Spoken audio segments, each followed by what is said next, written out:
Hey everyone, welcome back to Seeking Witchcraft. I'm your host, Ashley, and today I have on a special co host, Wayne Brekke, author of The Complete Guide to Runes.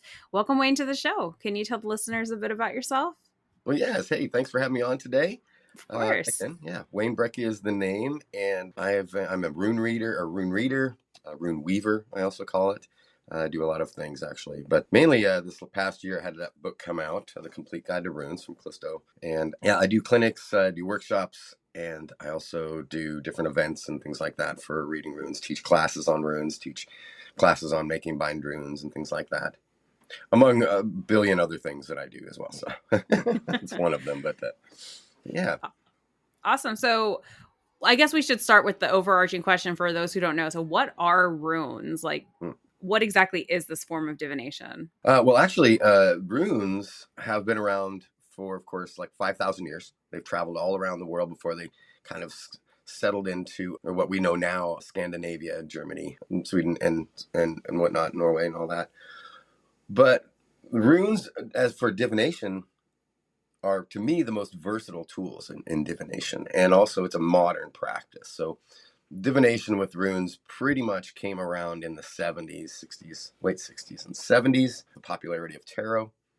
And so the runes that I use are called the Elder Futhark, and it is a set of 24 runes. So it's pretty much like the same sort of divination practice as, say, a tarot or anything else that use bones and artifacts. But for runes, yeah, they each one, it's an alphabet for the most part, and each symbol has a distinct meaning. It has a general meaning, and then it has an expanded meaning depending on how it's laid out with the other runes. But once you lay them all out and you do the divination, it's much similar to tarot, but it gives you a nice past, present, future, and guidance. I found runes to be incredibly accurate if the rune reader can get into them and also get into working with the client. They can be extremely accurate. And I use them for all sorts of different things. We write them on our hands. We make bind runes and carry them around as sigils. So yeah, I got into runes because it was to me it was the most. I was a very creative person, so I liked drawing out the symbols and I liked doing all those things. So yeah, so it was something that I never got into tarot so much, but I did latch on to runes right away. So that was what I was supposed to do in this lifetime.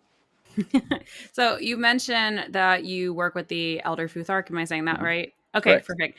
So I guess are there different types of runes, kind of like with tarot? There's like the Rider Waite versus like God, I'm Mhm. gonna butcher this name, like the Thoth, the Mm. Thoth. Yeah. I'm not sure how to say it, but is it kind of the same with runes, like different versions of the same tool? If that makes sense. Kind of, yeah. I mean, as far as tarot goes, you can have it's the same. If it's a tarot deck, it's the same number of cards and the same values, meanings. Just the illustrations and the theme are different. So you can get everything from a fairy deck to a Tupac Shakur deck. I mean, I've seen it. So Hocus Pocus deck and Oh whatever the yeah. flavor. But the meanings for the tarot cards are all the same in that, unless they're oracle cards, and then they can expand. So for runes, they're typically the ones you can buy, and the ones that we use for divination are the Elder Futhark. And you can have runes out of pretty much anything. You can make them. You can make them out of wood. You can purchase them in wood. I've got wood, clay, resin, stone, metal runes. So you can the materials that they're made of and the shapes that you make this rune staves out of, or find them, can be a lot of different things. But the general, the Futhark will still have the core meanings, and it's still 24 runes. And if you use the weird rune, the blank rune, it's not really a rune; it's a stave, a blank stave. That'll add it, bring it up to 25. So you had mentioned this phrase or this word bind runes. Can you, Mhm. so I don't know too much about runes. I've wanted to get into using them, but I still haven't found my way to my local metaphysical shop to go pick up a pack. So eventually, probably after this episode, I'm going to go do that. So I All have a whole right. bunch of questions about runes, but yes, this phrase you use, bind runes, like what does that mean? Well, a bind rune is, I like them a lot, and I like to. Well, the reason why I call myself a rune weaver is because I like to weave runes into a lot of different spiritual and metaphysical practices. I'm not just a Norse or nothing kind of person. I don't attach myself to any of that. So bind runes, when I was working with those are a really easy way for anybody to create a spell and or a sigil. I guess in witchcraft you would call it a spell sigil kind of thing. But you take multiple runes, say maybe three. You say you want to get a binder in to take with you on a trip, a travel trip. So you would start with Redho, which is looks like an R, and then you would add on, say, something, because that's a nice travel rune. Then you would add on, say, you want happiness already, so Redho kind of has Perthro in it, so you can combine number of different runes together to make a single sigil, and you can write your name in it like that way, Oh. or you can just pick a few core runes that you want to represent your intention. So if I'm traveling, I'm going to pick Redho, and maybe Perthro, maybe get something for vitality, maybe Uruz.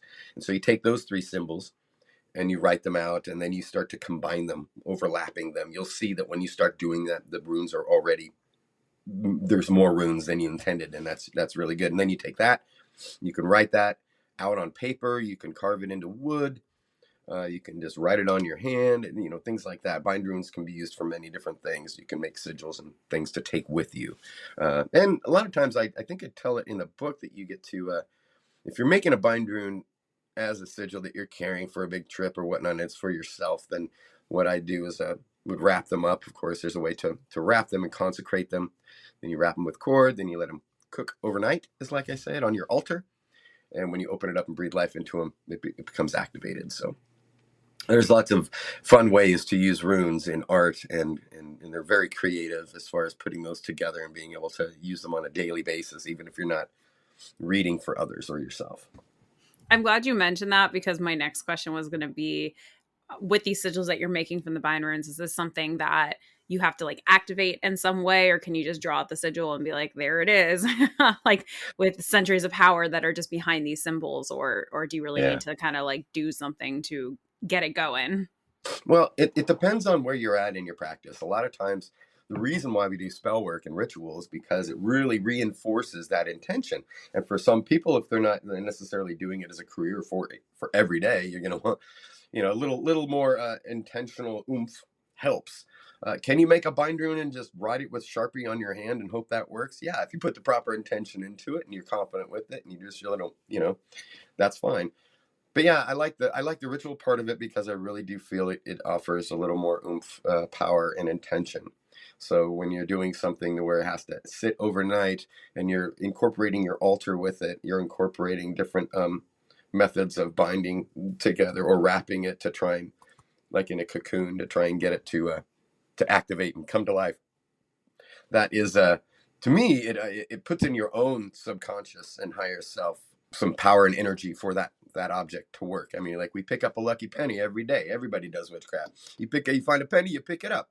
That's right there is the same intention. You're going to pick that up and you put it in your pocket, and way back in the back of your mind, you're going to have this little slight sliver of belief that that was a lucky thing, you found money. And so, to me, intention is everything. So the more you can incorporate ritual into your intentional items and works, I think the more effective it is, and the more you'll feel that it's effective. Oh, I love that. Yeah, I think that the lucky penny story, I was kind of laughing at that.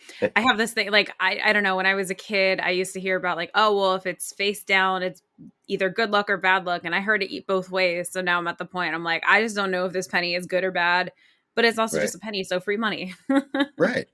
And that's the other thing too. There's a lot when it comes down to things like that. What you hear, what you're taught, what you truly buy into rather than believe. That to me is there's always going to be people that say, well, and especially with runes. But I'll tell you, there's people out there that say, don't use the weird rune, the blank rune. That was an invention by this guy. He didn't know what he was doing, and there's big controversy over it. There's people that say that you shouldn't buy runes because they won't work, because they don't have that power. You should make them and blood them and all that.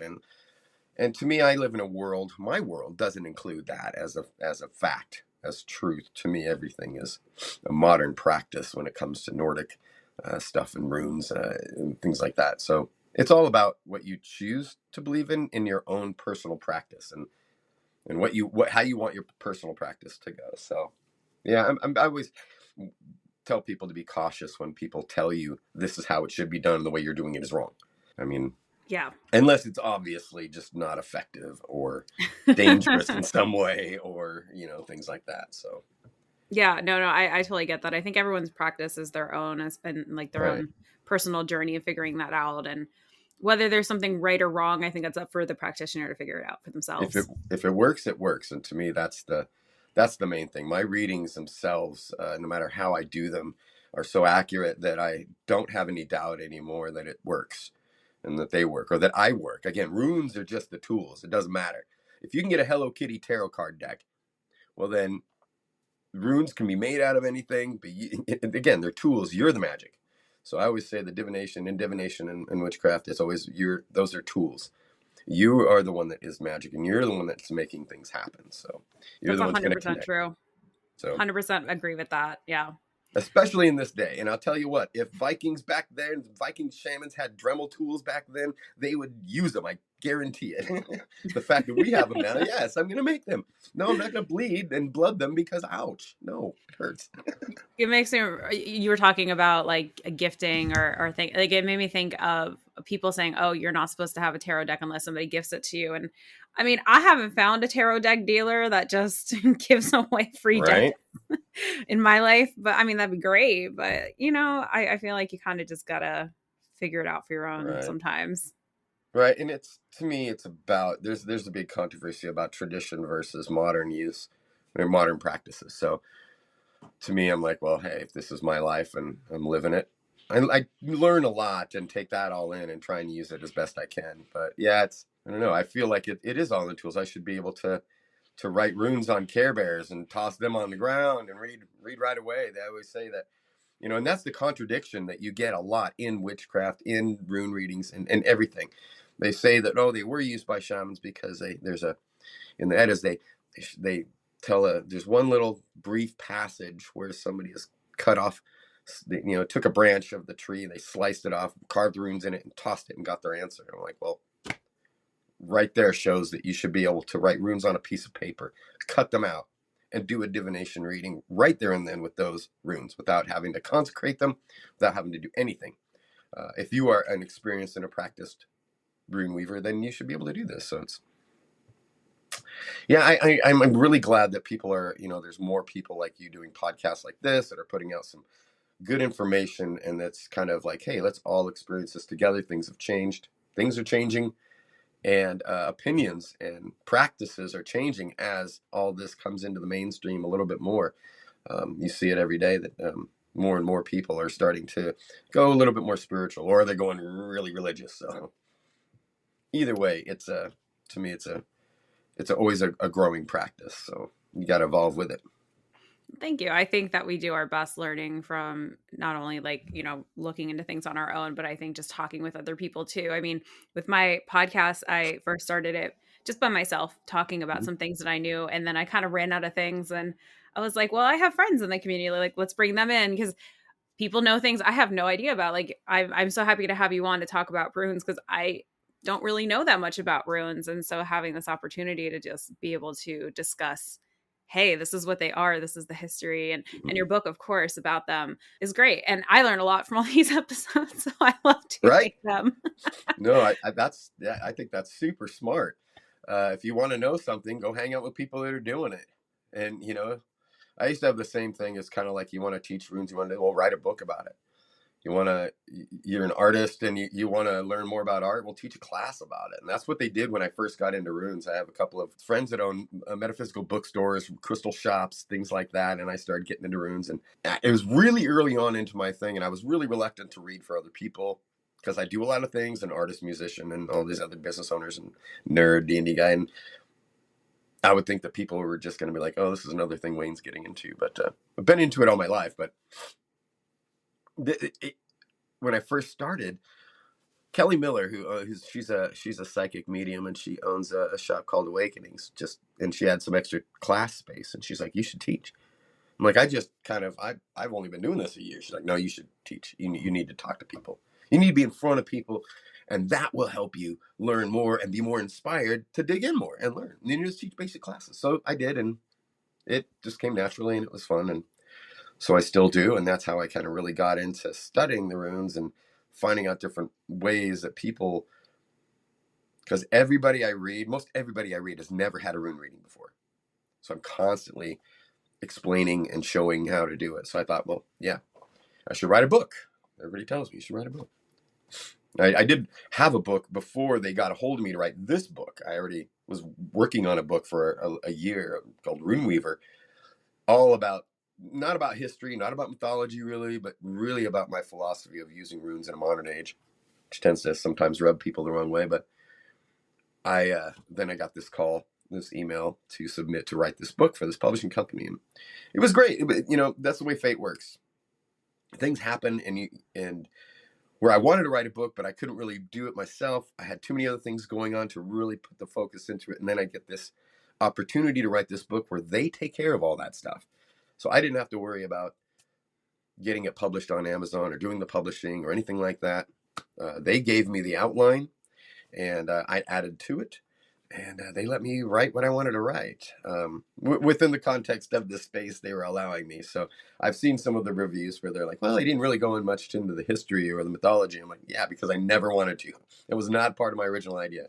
I don't know that much about, I'm not as learned as where, I'm not an archaeologist, or I'm not a purveyor of, I mean, I've read all this stuff. I've done all the studies, but I'm not one to actually go and teach other people about the history and the mythologies and things like. There's so much better resources. What I can tell people about is how to use runes now. How you will love using runes now, even if you don't know anything about the mythology, even if you don't know anything about the history of runes. Doesn't matter. The more you use runes, the more you'll. Mythology actually has a lot to do with the meanings of the runes because of the metaphor of all of Norse mythology, and Norse mythology is basically all the gods combined make one human being, and it's the same with the runes. You pull them all together and you look at every single rune's meaning, those are all one person. So when you lay them out and do divination with them, they pull out those aspects of yourself, very, very specific aspects of yourself that you need to focus on. So yeah. Well, I want to go back for a minute and talk about mention something that you had talked about, which was the best way to learn is to teach something, and I can 100% verify that is true. I was a teaching assistant for a Psych 101 class at my local university, and that was actually like the very first unit that the students were taught was about that concept of that's like the best way to shape something in your mind to be able to learn about it is to pretend as if you have to teach it to another person. Mm-hmm. So when you mentioned that, it threw me back to my TA days when I was working at the university. I was like, "Yep, Right. that's very true." I taught that to a lot of freshman students, and yep, And I mean, you should be qualified enough, but I feel like if you're teaching something very, just a basics, sometimes people are afraid to just teach the basics yeah, and be okay and open to, like, this is all I know right now. I'm teaching you because I want to learn more.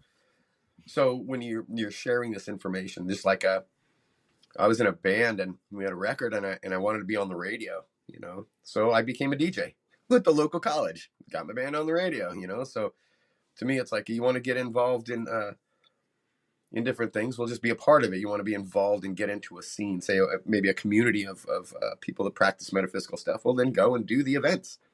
Go and show up at some of the events that they're having, and then and do that. But if you don't know the basics, then teaching might be kind of difficult. I know a lot of people that just start out doing artwork and they're posting it all as if they, and I'm like, well, yep, keep doing the artwork, keep doing the artwork.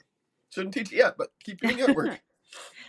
So I know that you mentioned, the history aspect of it isn't so much like what the book's about, but did you come across any misconception or myths about runes that you dispel in your book or anything when you were kind of writing this all out? Yeah, and that was a big goal for me. I'm a big fan of a guy named Arth Harger. Harger. He's on YouTube. You can find him there. He's been doing this for years. He's a scholar, a historian, an archaeologist kind of thing, and he does a lot to dispel rumors of all the modern concepts. Most of it, and here's the thing: that runes are. I'm constantly doing that to make it short. Yes, constantly doing that. Runes are modern. Rune divination is modern. Those, a lot of times, there's a lot that we get confused. Everything you see on television about Vikings is incorrect, from the armor to the clothing to the attitudes. Everybody gets those great helm of awe symbols and the Vigvasir tattooed on them, and they say it's a Viking. That's not Viking at all. It's 200 years past the Viking age, and it's Scandinavian magic symbol based off of that. So there's a lot of things that you'll find in the Norse community that, and people are talking about tradition and all this, which is totally fine if there is one, but there's not a lot we know about it. There's not a lot that we know about how they used runes, how they, besides carving the rune stones and using them as an alphabet. We don't know anything about how they did Scandinavian magic or Norse magic with it, and everything that was written down was written way after the Viking Age and was written by the Christianization of it. So it's, you really got to dig, you really got to look and get a lot of different opinions if you're getting into any type of, to me, metaphysical practice, especially runes. You should have 10 rune books in your library if you're studying runes. You should really get, because every author gets information downloaded to them from source that they need to know and they need to express. So every author has a slightly tweaked, little different message for each rune, and sometimes you need that instead of this one, kind of thing. So I always tell everybody, get as much information as you can. Watch everything that you possibly can too, as far as study goes, because it's all out there. You just got to find the right ones that will really, which depends on what you want, the truth, or do you want the stories and the fun So traditions. so during your time of just learning about runes and everything, have you come across any like really interesting historical anecdotes or stories related to the use of runes? No. Actually not really. No, other than the fact that just I like the stories, the mythology of the discovery of the runes, where Odin, because none of the Norse gods are, maybe Balder, but none of the Norse gods are great. I mean, they are. It's a brutal mythology, and it's fun. But Odin is a constant seeker of wisdom and knowledge, and will do anything pretty much to gain it. And so he hung himself on Yggdrasil for 9 days and 9 nights, stabbed himself in the side with a spear, and looked down into the well of Mimir, and to gain the knowledge of the runes, is how the story goes. Sounds brutal, but once he got done with that and fell from the tree, he had the knowledge of the runes. Freya then comes and also has, from what I know, that Freya was the one that kind of taught the magic, the runic magic. She's more of the seed, where she's the magic, the goddess that works the magic, and Odin actually used the runes to gain knowledge and whatnot, and insight. But know that the Elder Futhark is just one. They found the Elder Futhark on one stone, and it's just in one line. But that's not all the runes there are. There's many different runes have, like I said, gone over for 5,000 years. So you have the Anglo-Saxon runes, the Younger Futhark, Elder Futhark. Well, you have witches runes now. You have all sorts of things, but I like this. I like the story of the creation of the runes, and I try and imagine that in a way that just kind of brings in the mythology to how it was given to us now, I think. So, but as far as other weird stories now, I only have my own. That's fair. I mean, I will say that story about Odin, honestly, that's about on par with mythology in Yeah, general for how brutal some of these stories were. yeah. I mean, and when you're doing this, I still work with gods. I mean, I've had to deal with that when I worked at Next Millennium Bookstore. Boy, we had people coming in there, and it wasn't just a retail gig. You were helping people every day. I've helped people with demons. I've helped them with any type of. We had to learn about. I had to learn not only Norse mythology but Greek mythology. And there's African deities. There's Egyptian deities. And they all kind of tend to work together. I've had people sit down in front of me, and they're strictly in the Egyptian pantheon, yet they're getting a rune reading from me, or they're Christian. And they ask me, "Can I get is this bad?" I'm like, "Well, no. Everybody, they're all Christianization happens, so yeah, they're all Christians anyway." But no, to me, the mythologies that go with anything, and mythology is linked to runes. I think really, I mean, those two are linked together. I mean, I can't really think of a mythology that's linked to a tarot, but for the runes, the reason why the mythology is linked to it is because that's how you get some of the descriptions of the runes. I mean, even with on Zeus, Odin's rune. So now you go back in and you start thinking of Odin as a person. Odin, his endless, almost detrimental search for wisdom and knowledge, Hugin and Munin on his shoulders, flying around the nine worlds, giving him all this wisdom and information. So when you're telling people about this rune, It's all about that. It's all about, hey, communication, listening, finding out information rather than going on half cocked like Thor. But so you can use the gods in the mythology to describe to people and give them the metaphors they need for what the runes are telling them. So that to me is how I use the mythology. When I'm giving a reading, everything from Thor, you have Thurisaz. Okay, well, now think about Thor as in the mythology. He's the god of mankind. He'll help you plow your fields, drink with you in the tavern. That's why they have the little pendants, Mjolnir. He would shrink it down and put it in his pendant so he didn't, disrupt anything. But then when the village was attacked by giants, he'd be the first one out there, the first one. And he's not a war god. It wasn't about war at all. He was about defense of the people that he cared about, and he wouldn't back down either. Nobody ever heard of Thor going, well, yeah, these guys are real big. I'm really tired. I think I'm going to take a break and get out of here. So no, it's always about that. So when you're relaying that story in a way to somebody when they're looking at this rune, how is this rune affecting my life? They can get a picture of it. No, yeah, you have courage. It's about courage and strength and helping other people, protection, power, and knowing even if you may not win, you're going to go and do it anyway. Bravery, courage. So those kind of things, the mythologies really help solidify those meanings and help people understand, even if they don't know anything about runes. They certainly know about the Norse gods more than you would imagine. I bet. So Yeah. I mean, that said, though, are there any ethical considerations or best practices that users should keep in mind when using runes for divination? ethical. Well, for one, I always say that, I guess, I don't know. That's an odd question. Not an odd question. It's a good question. And if it's odd, yeah. Uh, Mainly, I always, and I think I've put this in the book too, you're going to come across people, if you're doing divination for others, you're going to come across people who have some serious issues that are beyond the scope of divination. They're there for the wrong reasons.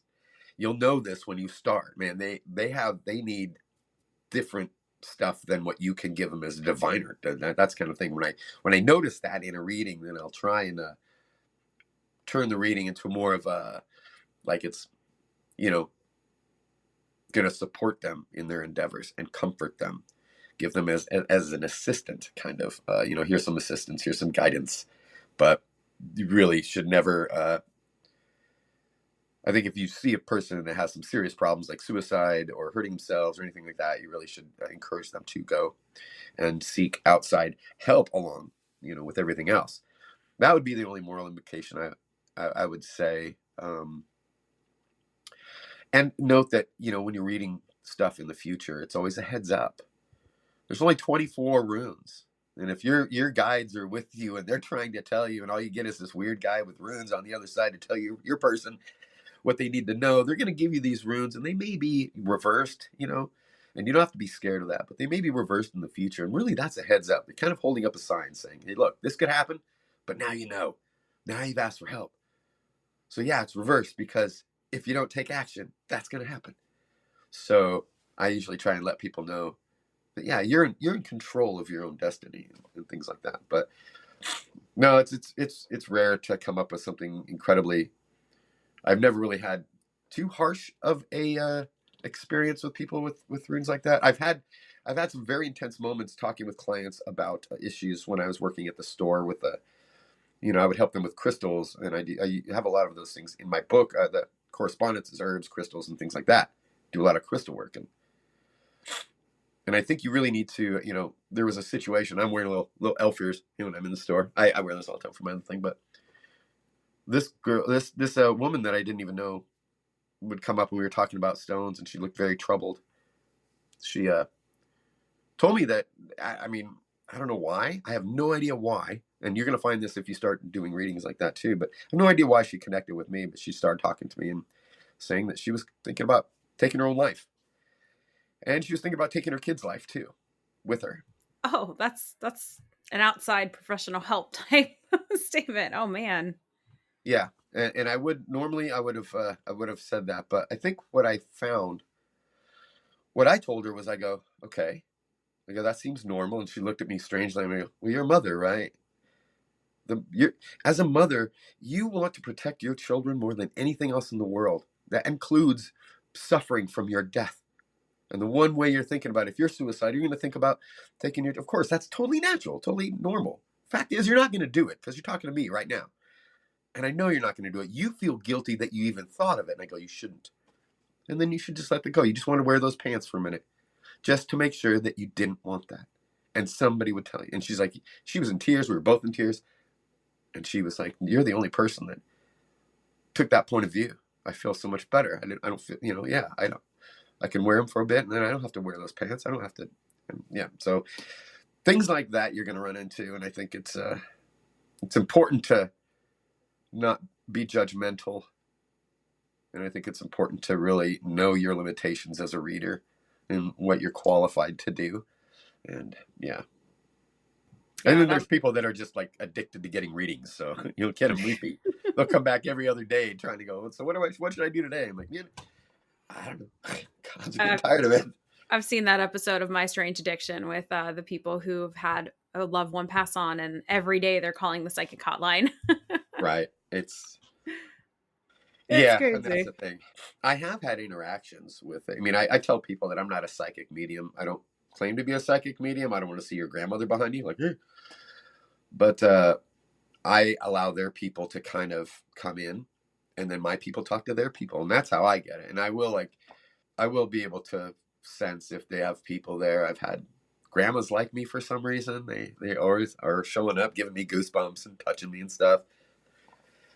I had a reading once with a couple, and I had a celestite stone. It's a little clear stone. It's really good for communicating with spirit. It was small, about an inch.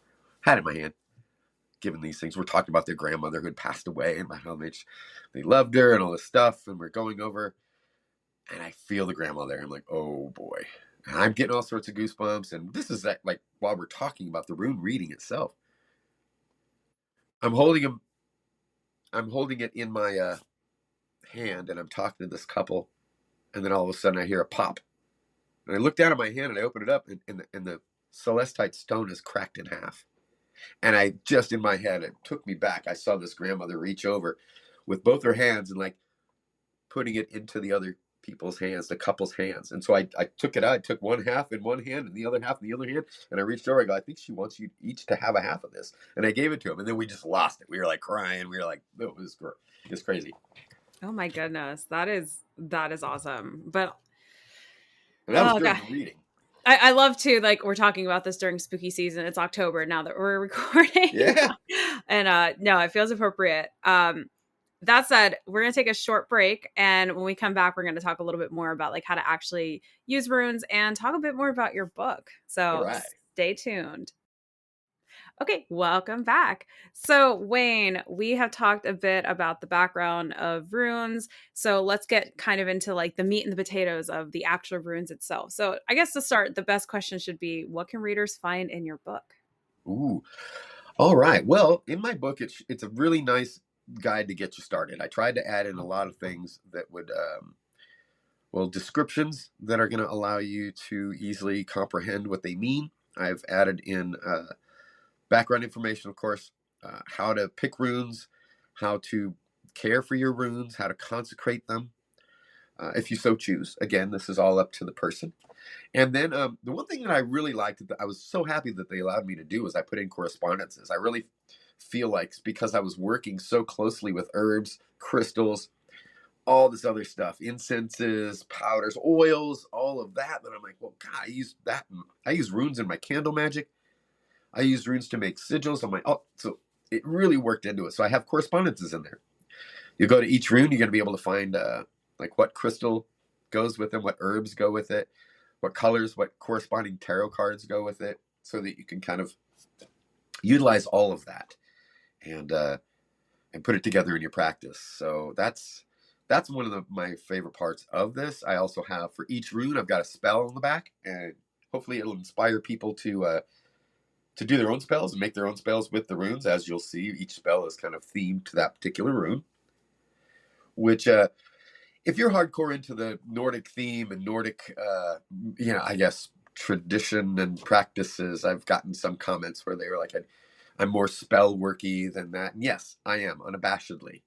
You won't find a whole lot of strict things like this is how you have to do them in the book. You're going to find ways to not only talk about layouts. You can do the what is it, 1, 2, 3, 9 rune layouts, and I show you how to do castings, rune drops, different ways, because if you have different types of runes or different shapes, different weights, different thicknesses, different materials, there's different ways you can actually do divination with them besides just layouts. So I talk about that. And then, mainly I'm most proud of my interpretations of the runes. I'm hoping that people identify most with those, regardless of anything else. If they don't get what they want out of the mythology or the history that I didn't write about, then I'm more concerned with the people that are doing multiple types of spiritual practices. And I'm hoping that I wrote it in a way that people can really get a grip on what the meanings of the runes are and how they can expand those meanings as they use them. Yeah, I mean, that sounds great. I do want to come back to the layouts that you mentioned or the different spreads, but I want to go back just a bit. So, how can somebody get started with runes, especially if they're brand new to the practice? Like, this is the very first time they've ever even heard this, or maybe they saw some different types of crystal runes. Oh, So, yeah. like, what are some of the basic steps and knowledge needed for a beginner? All right, to get started, I first would suggest don't go out and buy the stone runes unless they are flat, unless they are kind of uniform on the back. I like the stone crystal runes, but the runes are not carved in there very well, and they're round. So if you try and toss them or do any type of divination, they will roll everywhere. You won't be able to tell forward and reverse. So get runes that are basic, that are rectangular, and that or make them yourself to get started. So you can make them yourself, and out of anything really to get started with them. Then get a book. I know a guy that wrote one. It's a really good one. You should get it, and get multiple books. Find out ones that you like, that you identify with. And then what I have in the book, and what I'm going to be publishing here, hopefully this year, is a journal, but the 30-day rune pool. And I say that will give you more information than you can possibly get from the book, because it is, again, experience. Every day you wake up, you have a little journal, you have your bag of runes, you pull a rune, you ask, what rune should I learn about today? And then you pull one rune and look at it, trace it with your finger, and then you write it in your journal. You write down bullet points of the basic meanings, and then you go through your day and you take it with you, or you write it on you. And you go through your day and you start to notice, you'll see that rune in the environment, you'll see it in the trees, the parking lot. You'll start to experience what that rune's about, or see people that are experiencing that rune, and that all helps add. Then you do the same thing the next day, even if you get the same rune. You do this for 30 days, and you will know more. If you get the same rune, you do the same thing. You write it down in your journal, you do the bullet points, and then at the end of the day, you write down what you experienced. Just doing that will open up your world. I feel like Just that. if you get the same rune every day for 30 days, there's probably something going on. Maybe you should go see a professional about that one. Yeah, that I've might be. had that actually happen to me though, where I have a Oracle deck and I was constantly pulling the same card over and over and over again, and it wasn't a good card either. It said deceit on it, and I would be with friends and I'd be like, watch, I'm going to pull this card, and then they would pull cards for me because they're like, oh, maybe you're just recognizing how it feels, and they would also pull that card for Oh me my gosh. too. And turns out there was somebody in my life that was being deceitful, and it ended up being a really big thing. Actually, the only person to not pull that deceit card, because I remember specifically we had like a group of my friends doing it. The only person to not pull that card for me was actually the one who was being deceitful.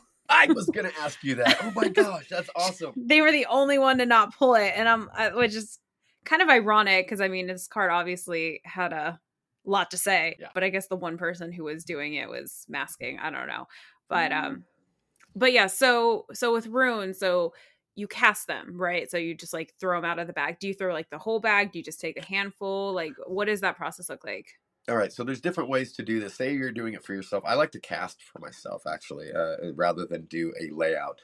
Uh, and yeah, that I tell that in the book too. Depending on the kind of runes you have, if they're small enough, I usually grab a handful in the bag, or I take 9 runes. I just randomly pick 9, shake them in my hand, and I drop it on the rune cloth. So there's a couple of, I call that a rune drop.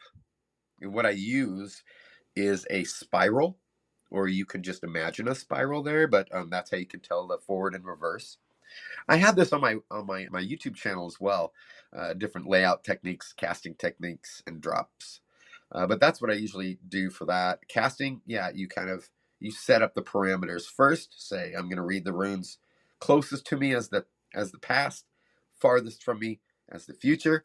Again, you pick up your handful of runes, or 9, and you just cast them across the floor. Usually, I'll put down a runner or a mat that I want to do it on. Yeah, I don't want to break the rune in half. Yeah, I mean, you could do it on carpet, and people, that's or on the ground. It doesn't matter, but it's got to be flat so that you can tell if the runes are reversed or not. The reversed runes are usually pretty apparent if you have horizontal lines that you imagine going across the playing field. You might say you can tell if they cross that path, they're reversed. So that's another way of doing a toss. And then what I do for other people is I do a layout. So I will take the runes in a stack. I've got either a rune bag or a bowl, or I have these larger rune tiles that you'll see on the YouTube channel that I use, and I'll stack those, and I'll just do my intentional there. So I'll give a little intention beforehand, and then I will run my hand over them. I spread them all out. I run my hand over it, and then when I feel the energy from it or whatnot, I pick that rune and I'll place it. So I do 3 runes for the past, 3 runes for the now, and 3 runes for the future. Turn them over like a book. You can get the forward and reversed. So yeah, there's many different ways to do that. You can get an answer quickly. If you just want a yes or no answer, go ahead and just reach into your bag, pull out a rune or pull out a couple, maybe 3, and then you can toss those and see if they're positive, see if they're negative. Yes or no's, you can do those layouts as well. A 3 rune layout's great. That's a great one to practice. So just pick out 3 runes, and you don't even have to worry about the forward or reverse. Just pull 3 runes, lay them out, 1 for the past, 1 for the now, 1 for the future, and then you can kind of read them like a book. It'd be like kind of Percy Jackson. I always see that now, where they were like, all of a sudden the words would go, and they turned into English. I'm like, oh, yeah, that's what you see in the runes. So with the runes you mentioned, so the 3, which I can get the past, present, future, which reminds me a bunch of like tarot spreads like that. Yeah. With casting, you mentioned 9 runes. Is 9 kind of like the standard amount of runes that you would use for something like that? Yeah, I like that's 9 is a sacred number. So 3, 6, 9, 12, all of those are sacred numbers. And 9 tends to be the 9 worlds, represents the 9 worlds. The worlds of Midgard and Asgard and all the realms of that are all inside of Yggdrasil. But yeah, so 9 runes also tends to yield a pretty nicely balanced reading. When you do it, there is always going to be a couple that are upside down, so you discard those, and you want to get at least 3 or 4 runes for a reading. Try and get it balanced. So 9 tends to be a really good average number that works, but it's also a sacred number, so that's what I Okay. use. Yeah, and so you had talked about some of the different layouts. So you mentioned, past, present, future, and then using like the lines, and then you mentioned using a spiral. So well, I have a question about how the spiral works, but Yeah, yeah. getting back to that, would you say that those are kind of like the more common spreads? Are there other common spreads, or I'm assuming you probably have a whole list of spreads in your book that would probably be very useful. I have basic spreads in my book, to be honest. Okay. I don't utilize a whole lot. I kind of developed my own way of doing it, my own layout. I've read a ton of different books that have lots of different layouts, and it seems that's what everybody else does. There are some common ones, but I do show the yes or no. So I've got the Hugin and Munin, which is 2. I've got a 3 rune layout, a 9 rune layout. A Hagal snowflake, you might say. I used to do that too. But yeah, it's pretty much. I think as you go along, you'll find your own way of doing it. I haven't really read. Forget how I got the spiral about it. I think I did read that somewhere. I'm not sure. But it's about just tossing the runes down or dropping them. You needed a way to find out what was, past, present, future, and were they forward or reversed. So the spiral is a way to have guidelines, actual lines that allow you to determine that. And then you do the reading as just a straight layout, straight across. Once you do that, layouts. I have never seen anybody do the kind of layout I do with the 9 runes. With 9 runes, you'll see 3, 3, and 3, but the middle runes I use as focus runes. Those are what the focus of the time was, whether it's past, present, or future. Then the runes on the right are influencers. And the runes on the right are going to be your personal influence, your inner influence, what your higher self is doing that you didn't know. The ones on the left are the outside world's influence, influences of other people in the universe and those things, those forces that are they're affecting you. And so when you put those all together and how they influence it, kind of explains a few more things, and you only get that when you're doing it for a while. So, just so I understand with the spiral, is it like you're more of using it just to kind of like trace out the lines of past, present, future? Or is it like if it's closer to the center, it's closer to you, sort of thing, sort of thing? Yeah, well, and you can do this without having a spiral actual lines. You can actually drop this just on a table or floor or whatever, and just imagine a spiral. So starting in the middle of the drop, you start your spiral and you move around, and any rune that touches it, then you can decide. And I always put it to where I intend for forward to be pointing towards the center of the spiral. So if a rune is turned and it is still it's above that line and it's towards the center, then that's forward. And again, the ones that are first for the past are going to be the first ones you run into on the spiral, and then it goes out and out and out, and so the future is all the way outside of the spiral. And that way you can, and then you just put them in a line. So the ones every time you pick up a rune, whether it's forward or reverse from the spiral, you put it down and you make your line so that you've got your story written out there. What is it trying to tell me? What is this story trying to tell me if there's 3 or 4 runes? That's the hard part, then picking that out. Oh, I bet. Okay, so I know like the runes have different meanings with them, of course, and this might be kind of like an obvious or silly question, but I'm going to ask it anyway. So, how can runes be used to provide, guidance and clarity in everyday life, or just like aid in personal growth and decision making? Ah, yes. Well, I think that is a combination of things. That's going to be a combination of you as a reader and your ability. If you're reading for somebody else, it's going to be about your ability to empath what they really need to do, as well as being in touch with your people when they're talking to you about what this person needs and why the runes are the way they are. The guidance comes from confirmation, kind of from the past, confirmation of what's happening in the future. And again, sometimes the runes will, like that tarot card did for you, indicate something's up that you don't know about. That can be it. And in the future, you're going to find those heads ups, those little red flags, like, hey, this could be coming up. So the guidance there is like, okay, they're telling you that there could be some legal issues happening coming up, or there could be an issue with the mail or whatnot. Like if Tiwaz is up there and it's reversed, it's got a couple of different meanings. Usually, and then I think what in my podcast that I've been talking about, this last one, is about connecting with the client. You need to ask them, why is this rune reversed? Why is this here? If you don't know. Conversation. I've had so many people that are deadpan when I go over the reading, and then as soon as I go, does this make sense? They start crying. Like, yes, all of it. I'm like, oh, great. Woo. I was getting nervous there. I think it's about seeing why they're giving you these heads ups and allowing your higher self to kind of open up and connect. And then you're going to know the guidance. Sometimes people just need to be told things they already know, that their higher self already knows.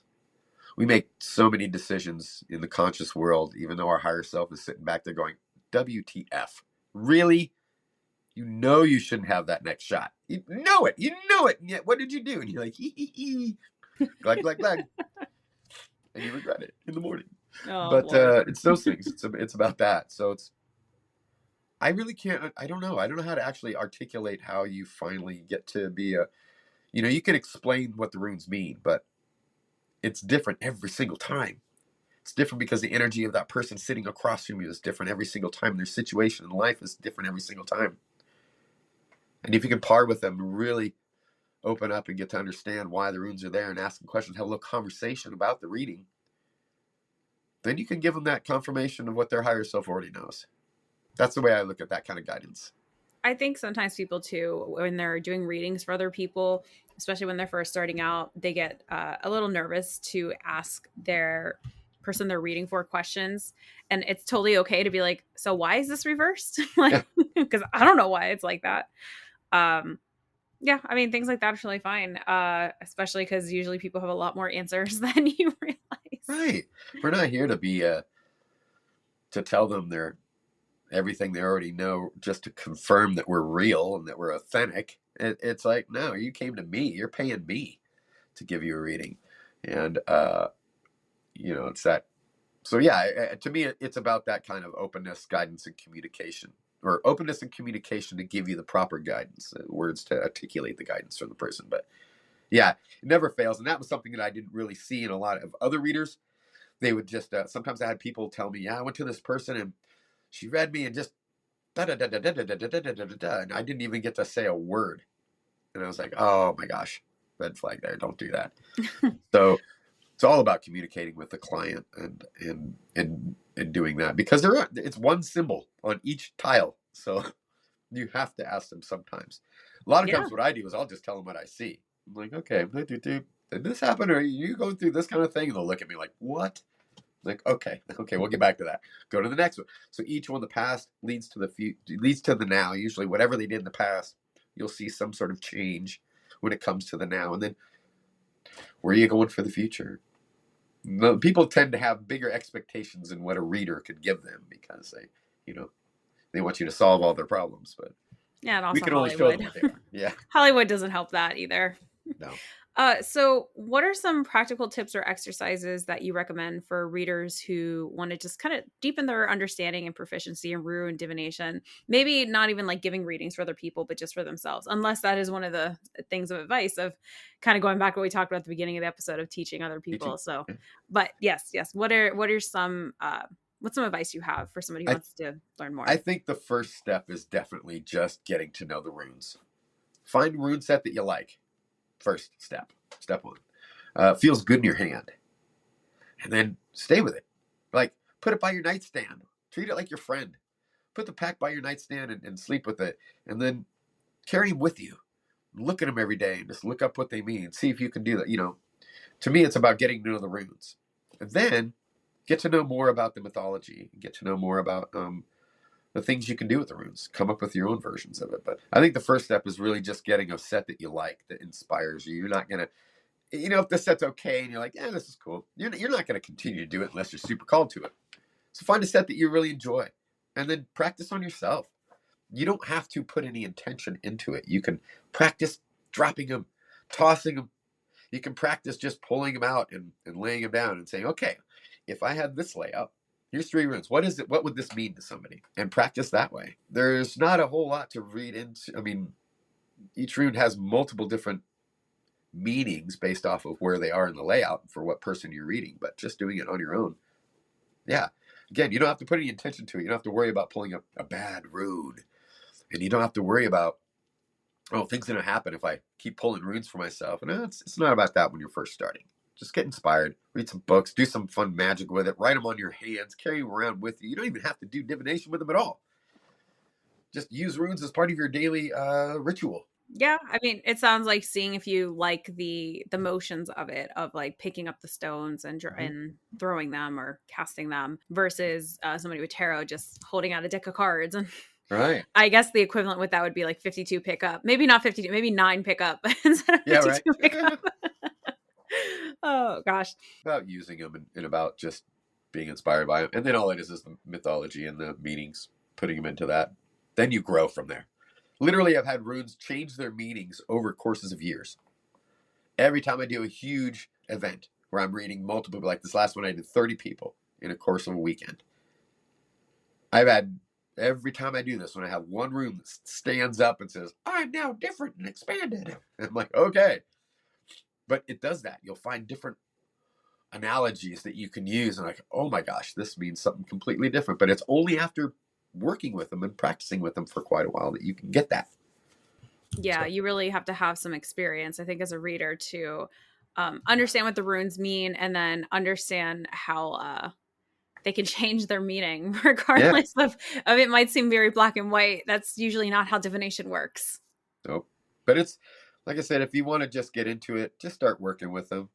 Take them with you. Make the bind runes. Express some interest in like, oh, I don't write them on you for luck, or carry them with you, or make your own talisman. Maybe you want a Thor, Thurisaz talisman, or you want something to, from Freya, Lagos, or whatever to take with you so you can be like water. Do those. You don't even have to read them for anybody else, but knowing the meanings allows you to create things that would have intention that could go with you. That's very fair. So, aside from your book, of course, can you recommend any additional resources or, books or podcasts or videos for listeners who might want to explore this world of runes a little bit further? Absolutely. Well, I've got I mean, besides mine, I've got the YouTube channel for Runeways, and I've got a podcast for Runeways where I teach the basics, show people how to do stuff. I was inspired by Arth Harger, which you can find him on YouTube. Lots of information of all different types of stuff, but you want to learn what was real and what was not real, or no historical fact. That's the channel to look for, and it's great. Other books. My first book was from Lisa Pichelle. It's a little white rune book, I think from the 70s, maybe early 80s. I went through 3 of them. It's small. It's like a pocketbook, but it's fantastic. In my book, I also have some references and resources that I laid out for everybody, the books that I like. Runes for Transformation from Kadrick Olson.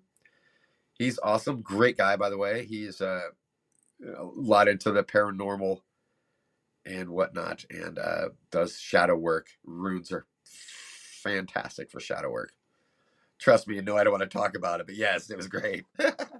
um, so anything from Kadrick, of course, getting the Eddas, the prose Eddas, getting the Eddas and reading those is great. And then if you want to learn more about mythology, there's lots of good mythology books out there, but Neil Gaiman's Norse Gods book is fantastic. Fantastic the way he recreates and rewrites the mythologies and the stories of the gods. The audiobook is fantastic because he sounds like Snape. He not even that. His voice is just awesome to listen to. I listened to it over and over and over. But that book right there gives you a really good in-depth and a good picture of the mythology. And hence, the more you learn about the mythology, the more you're going to realize, oh, this is how this rune works with the other runes. And this is why this is this way, why the meaning is this. This is why it means knowledge. This is why it means water. This is why it means protection. This is why it means vitality. Oh, so you'll understand it there. But Neil Gaiman's book is amazing. And then, all I would say is just keep doing research out there. I don't have many more that I remember, but I have a big collection of books, lots of podcasts, and there's lots of stuff on TikTok and Instagram, but be careful of those. I go Yeah, for more of the yeah. historical ones. There's plenty of people out there. Boy, these kids have a lot more motivation than I did when I was their age. They're basically doing book reports and putting them online, as a video and as a thing. I'm like, excellent, this is perfect. But you can learn a lot about the history and whatnot, which I encourage everybody to do. Learn a little bit about their actual history, not what's been told to us by Hollywood or things like that. Yeah, and that involves getting your hands dirty sometimes. And it does. So, Wayne, thank you so much for coming on. Where can we find your book and where can we find you in the internet? Ooh, yes, all the internets. Yes, I have most of the socials, so you'll find Runeways. I'm under Runeways. You'll find that on Facebook, Instagram, and YouTube, my YouTube channel as well. And then my book you can find, and I have of course, website, runeways.com, which I have some other resources and information on there. My book you can find on Amazon. And if you have it, leave a review. But yeah, you can find it on Amazon or wherever I happen to be reading in the Omaha, Nebraska area. So Awesome. I want to give my socials information, but then I have a question for you at the very end to wrap up. excellent. But if anyone wants to find me, I am on Facebook as Seeking Witchcraft Podcast. Seeking Witchcraft Podcast, yes. I have a Facebook group called Witches Seeking Witchcraft. If you have any questions or about the episode or want to talk about it, please feel free to comment it there. I am on Twitter, which is now known as X, which sounds so wrong to say, but I am on X at Seek Witchcraft, Instagram at Seeking Witchcraft, and I have a Patreon, which is Seeking Witchcraft Podcast. So those are some places you can find me. But Wayne, my last question for you before we wrap up is if you can give one piece of advice to a beginner about anything, doesn't even have to be about runes, what would it be? Ooh. Don't be afraid to experience life. I love That that. would be it. Like I was told that I'm in one of my last, if not the last lifetime. I've lived hundreds and hundreds of lifetimes, and I'm just here to have the human experience and everything that entails, the good, the bad, the ugly. But don't be afraid to experience the life. lot of people tend to not do things because they are intimidated or think they're not good enough. The self-esteem isn't there, or they just are scared of new things. And for me, experience it all. So that would be it. Grab whatever inspires you, whatever you trust your intuition. So find it and experience it, however you want to do it. I love That'd that. be it. I was at a bar last night, and on the this is related, I promise, but on the, somebody wrote on the wall, and I meant to take a picture of it, but I completely forgot. But they wrote this quote, and it really just like stuck with me, and it's related to what you said. And it said, "When was the last time you did something for the first time?"